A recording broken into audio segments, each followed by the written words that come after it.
Sanjay Gupta, MD, CNN Saturday and Sunday morning, 7:30 Eastern. Dealing with depression, as we've been talking about today, isn't easy.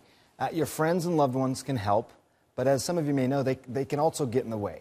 The first step, as you will hear, is admitting that you actually have something going on. Well, CNN's Stephanie Gallman, who works right downstairs here in the newsroom, did just that. She started to talk about it, and Stephanie, thanks for joining us. Thanks for being on the show. Thank you for having me. It was really brave, and we do a lot of reporting on depression, and it's one of the first things that people always tell us. Just admitting it, talking about it is a hard thing to do. How hard was it for you? Everyone that's asked me about the piece, I've always said it was very easy to write. It kind of came right out of me, but deciding what I was going to do with it, if anything, was the most difficult part. And after speaking to my family about it and, close friends, what do you think? Is this a good idea? Is it not? They were very supportive.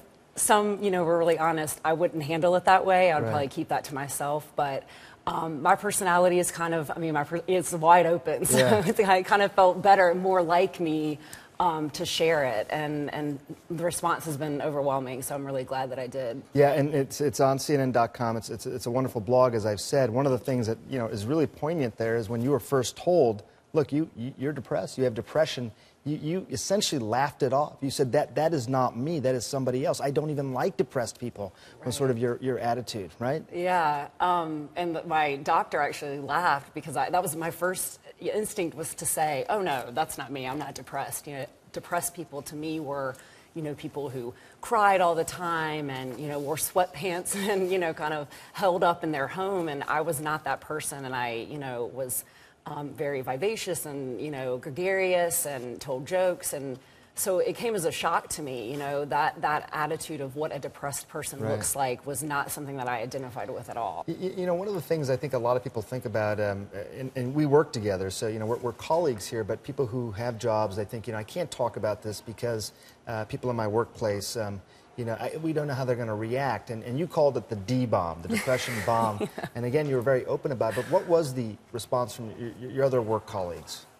It has been overwhelmingly supportive and positive. And strangely enough, so many people have reached out to me saying, I suffer from this, you're so brave, which I don't necessarily think that I'm brave as much as I am just kind of, laying it all out there.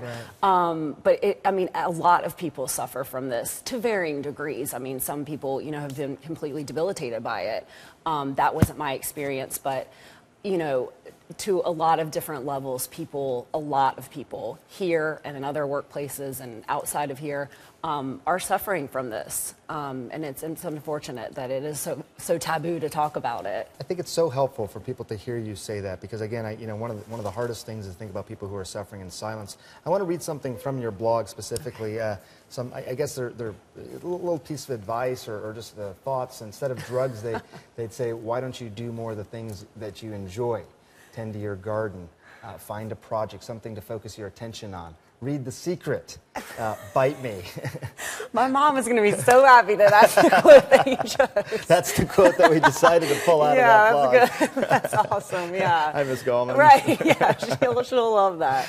Where did that come from? Yeah, well, when you tell people, I'm depressed, there's a lot of people who don't believe that depression is a real thing. And I get it. I definitely was kind of in that school of thought too. Again, if you're depressed, then you're not trying hard enough. You're not doing enough of the things that you should do to make yourself happy.